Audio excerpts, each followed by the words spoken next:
right, let's go ahead and pick up with chapter 14. Chapter 14.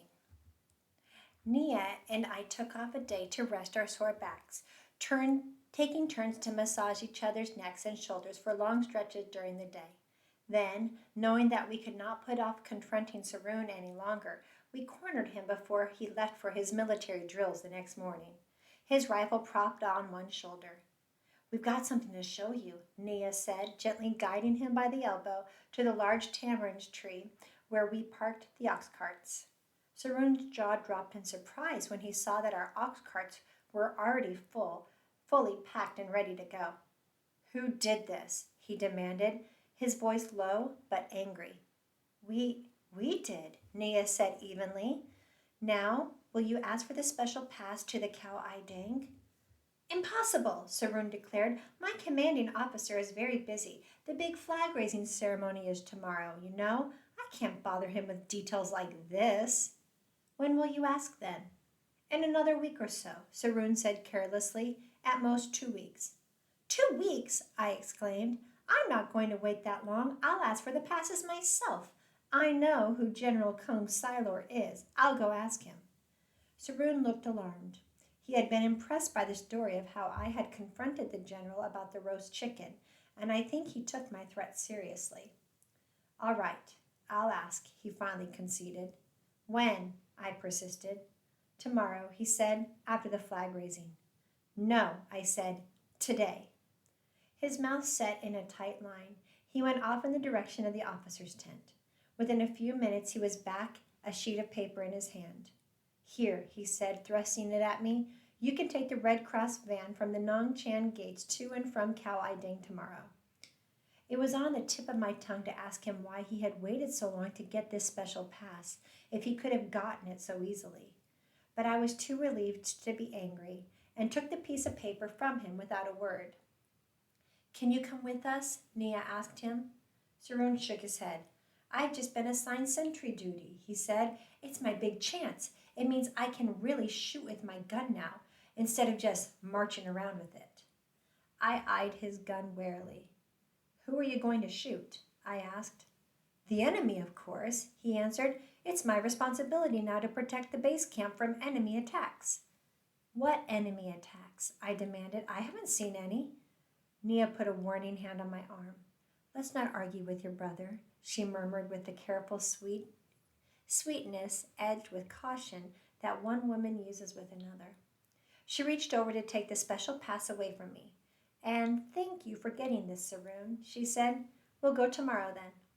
"All right," Saroon said grudgingly. "But be sure you come back by nightfall. The forest trails are dangerous in the dark." "Yes, Saroon," Nia replied meekly. Then she flashed me a mischievous smile. "Anything you say." The next morning, Nia and I set off. At the edge of the base camp, Saroon stood guard with 2 other armed soldiers who were also posted there as sentries, and he saw us off. I looked back at them warily. Leaning against the palm trees, their guns pointed recklessly into the air, they looked ominous, more of a threat than a protection. The trail through the forest back toward Nong Chan was deeply rutted. A light rain was falling on the forest trail, and the mud path was slippery and laced with deep puddles, making some sections of it almost impossible for ox carts. I remember when we had first arrived at the border, the ox carts were going the other way, out of Cambodia and westward toward Thailand. Now, with the onset of the monsoon rains, long caravans of ox carts loaded down with tools and rice seed were going the opposite way, starting on the long trek back towards Cambodia. As we walked past each caravan, we called out greetings to the families, asking where they were headed. "Badamabang," called the exuberant reply from one caravan, or "Siem Reap" from another string of ox carts, or "Persat" on the south side of the Tonle Sap Lake. The team leader of yet another caravan answered. A creaky old cart rolled toward us, laden with sacks of rice. I saw a girl about my own age standing on the bullock cart, the reins in her hands, as her father walked beside it. "Turn back, you're going the wrong way. Cambodia's that way," the girl said teasingly. "You better start for home before it's too late to sow your rice seed." Oh, don't worry, we'll be going home soon too, I called out as she passed by.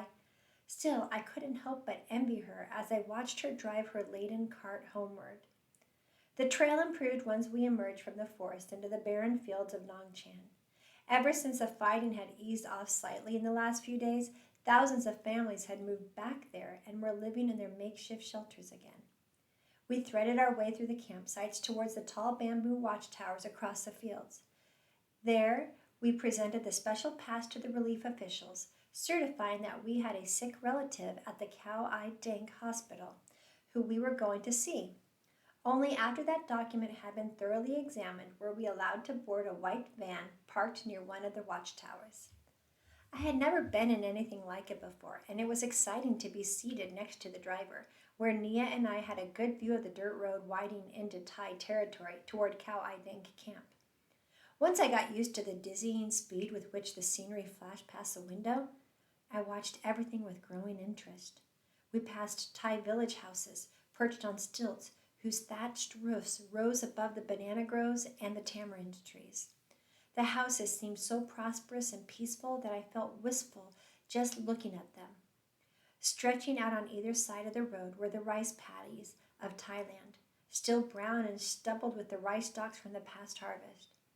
Already, however, there were patches of vibrant green where rice seed beds had been sown and sprouted. Farmers were plowing or harrowing the rest of the fields, readying them for the transplanting of the rice seedlings from the small seed beds into the paddy fields. It was a very familiar scene, and I longed to get home and help start the preparations for our own seed beds. There was so much to be done before the monsoon rains began in earnest, we really had to go home soon. I reached in my pocket and touched my magic marble lightly. Just a little more help, that's all I need, I told it. Help me find Jantu and get us on our way homeward. That's not much to ask, is it? It was high noon when we finally arrived at the Khao Deng refugee camp. The camp itself was surrounded by barbed wire fencing, and at the gates were several armed guards. I felt uneasy. Were things that bad within the camp? I wondered that barbed wire was needed to keep the people inside from escaping. One of the guards took our special pass and motioned us to get off the van. Politely, I explained why we had come, but his reply was curt and incomprehensible. Of course, I thought, he's a Thai. He doesn't speak our language. Sure enough, the guard called out to a young Cambodian nearby and, giving him our pass, gestured at him to accompany us around the refugee camp. Entering Khao Deng camp was like coming into an entirely different world. Everything, absolutely everything, was in perfect order. Moments before, I had thought the barbed wire was to keep the refugees inside. Now that I was on the other side of the fence, I realized that it was there just as much to keep people like me out. Compared to the swirling confusion of the fields at Nongchan, this refugee camp was incredibly calm, almost like stepping into our toy village, I thought. The streets stretched out in neat rows ahead of me, each one clean and narrow and absolutely straight. Nia and I walked down one of them, gazing at the houses on either side. The houses all looked exactly the same, and even though they were nothing more than mud walls and a thatched roof, they were still new and neat. There were even vegetable plots growing beside some houses, with melon vines creeping up the doorways. Whoever lived in these houses, I realized with a stab of envy, could count on staying here for a while. Then I remembered the barbed wire and realized that these people were cooped up here like turtles in a stagnant pond, hoping only to be allowed to immigrate to some cold, distant country. And I was glad I wasn't living there after all. Slowly, I walked down the street, barely aware of Nia and the guard walking ahead. Some reddish dust from the street, stirred up by the passing breeze, settled over my bare arms. Nothing else moved. The sun beat down relentlessly, and there was not a tree in sight. The people must have retreated into the shade of their own houses, since there was nobody around. We followed the guide through a maze of streets until we reached a huge empty square with a water tank in the middle of it. A few children played with toy trucks made from rusty tin cans. A young woman sat breastfeeding her baby nearby. Those were the only signs of activity. The guard turned to Nia. You know which ward your cousin's in? He asked. The hospital, Nia said hesitantly. Yes, but which ward? The guide repeated irritably. Pediatric? Surgical? Malnutrition? We've got over 10 different wards in the hospital area, you know. He gestured at the long thatched sheds clustered around the far end of the square. Each was the size and shape of the kitchen back at the base camp, but tacked onto each front door was a sign painted with different words and symbols. The signs made each building look very official. Which ward? We don't know, Nia said. Well, we'll try the children's ward first, he said, going into one of the sheds and motioning for us to follow him. It was dim under the thatched roof, and I had to blink away the glare of the sun outside before I could make out what was before me. It was a silence that first struck me. Row after row of children lay on cots of split bamboo, most of them so thin that, except for their distant stomachs, they looked like frail skeletons draped in loose skins, too weak even to cry. These children remained completely motionless and silent. Some lay asleep in their mother's arms, others stared blankly at the bamboo rafters. As my eyes grew accustomed to the dim light, I saw that clipboards were hanging above each cot, often next to plastic bags dripping blood or clear fluids into thin arms. Stumbling a bit across the dirt floor, I had to stifle an urge to get away, back out into the world of sunlight and calm. But Nia gave me a gentle tug, and together we walked farther down the aisle. Mostly malnutrition cases, the guide said over his shoulder, although of course many of them have dysentery or malaria on top of that. Long bony arms and legs, swollen bellies, skin flaking off a few of them, hair like straw, and always those huge unblinking eyes. A lot of these children were weak already, the guide was saying to Nia, but during the escape out of Cambodia, thousands more starved. Because of Pol Pot's scorched earth policy, his soldiers burned the villages' rice supplies just so the invading Vietnamese troops wouldn't get at them. I thought of my own village and then of Kung Siler's soldiers, fed on rice seed, parading around the flag. How could they do this while countless children inside Cambodia starved to death? Nia must have been thinking the same thing. In a shaky voice, she asked, "These children, why must the children suffer when it's the men who are fighting?" The guide shrugged. "What do you think this war is all about, sister?" he said. I found it was hard to keep walking down the aisle. Farther down was a boy who was older than the others, so thin that he seemed a little more than a shadow. He might have been about my age, but he couldn't have weighed much more than Jantu's chubby baby brother. His face already looked like a skull, and his eyes were dark and sunken, though strangely glistening. Malaria, dysentery, and of course severe malnutrition, the guide said, glancing at the clipboard. He doesn't have long. 3 days, maybe 4. His grandmother, who was cradling him, ignored us, and slowly unbuttoning her shirt, very gently drew the boy's head toward her wrinkled breasts. He nuzzled there and closed his eyes. Crooning, she held him close and rocked him. Finally, we were at the end of a long aisle, and I felt both sad and relieved. It was a terrible place, but at least Jantu and Baby weren't there. The guide had gone on ahead and was waiting for us outside. "Do you have any idea where else your cousin might be?" he asked. Nia shook her head, looking slightly dazed. "Well, there's a surgical ward next door," he said. "You could try looking in there." He hesitated by the door and then held it open for us. "You go ahead. I'll wait for you out here." As soon as I entered the ward, I understood why the guide chose to remain outside. It was even worse than the first shed.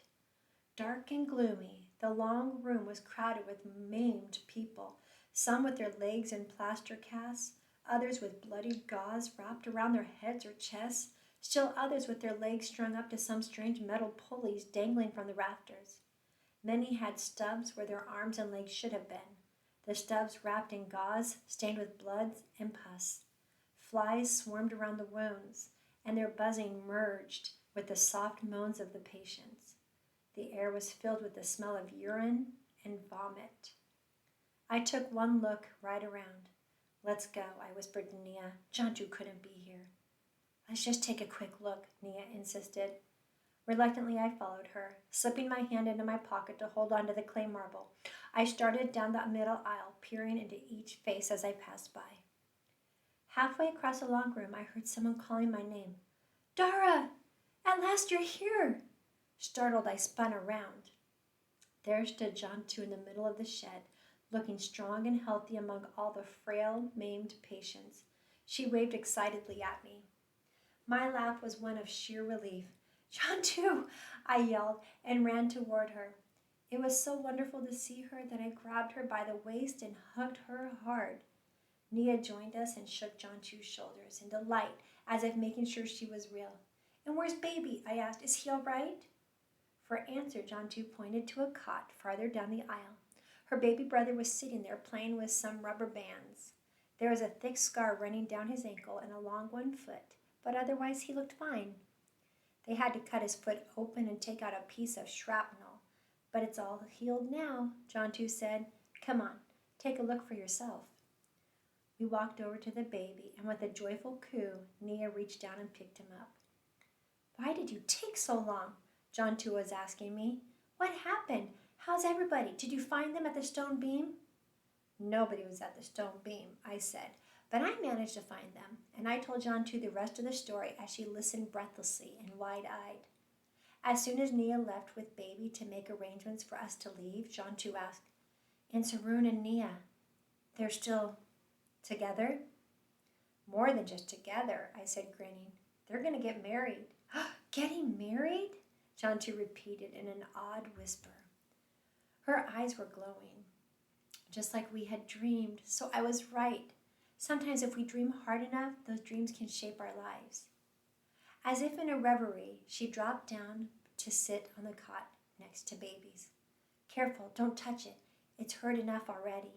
A hoarse voice broke in. Jantu looked startled and edged over to the side of the bed. I'm sorry, Duok, she said. Did I hurt you? The gaunt figure lying on the cot smiled faintly at her. He was about 13 or 14 years old, with thick, tousled hair and big eyes. I saw with horror that both his legs were missing, ending in bandages stubs just above where the knees should have been. The bandages were encrusted with bloodstains and dried pus, and a few flies buzzed around them. He saw me looking at him and grunted. You must be Dara, right? He asked me. I nodded shyly. Jantu has talked so much about you, but I was beginning to think you were something out of one of her stories. Despite his haggard look, a glint of mischief sparkled in his eyes, and I found myself smiling at him. I'm real all right, Duok, I said. It's just took us a while to get here. We got to talking after that, matter-of-factly. Duok told me how he had lost touch with his family during their escape from Cambodia. It was at night. I was holding on to my brother's hand when we heard some soldiers patrolling in the forest in front of us. Mother told us to hide, so we crouched in the bushes for the rest of the night. The next morning, I couldn't find any of the others anymore. I panicked and ran about, shouting and looking for them. Duok paused and frowned.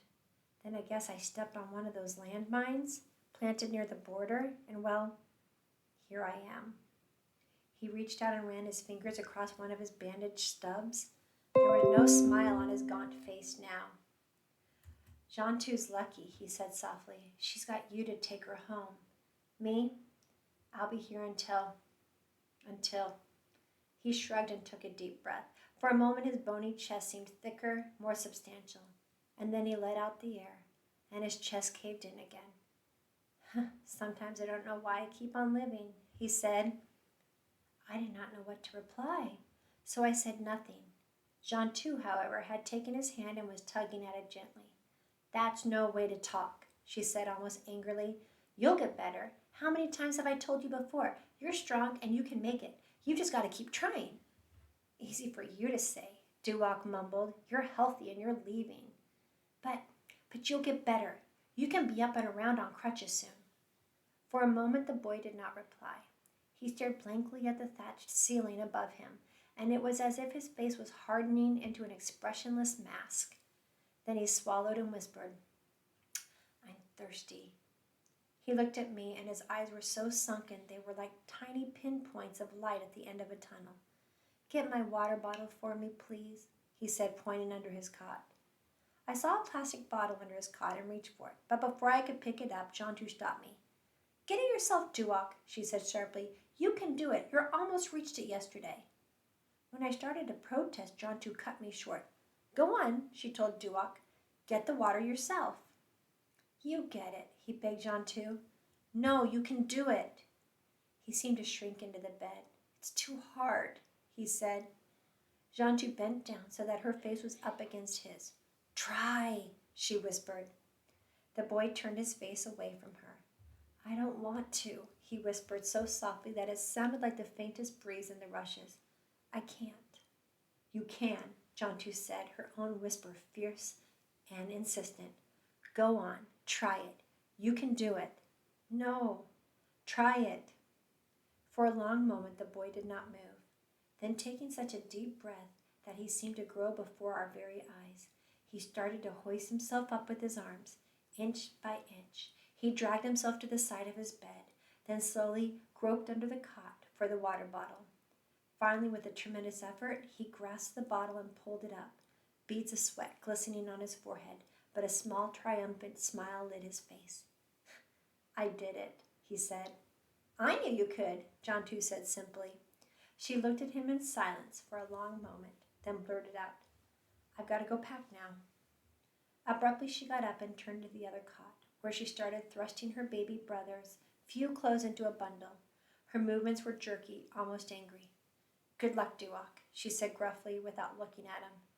Good luck yourself, Duok echoed, and then added softly, and don't cry, silly, you should be happy.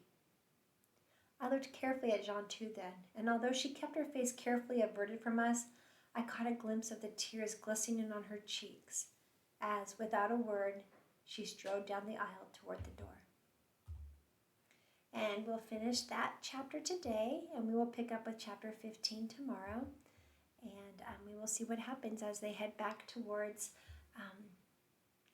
the camp where the rest of the family is at, so they can hopefully leave to head back home to see him reap. All right, have a great night.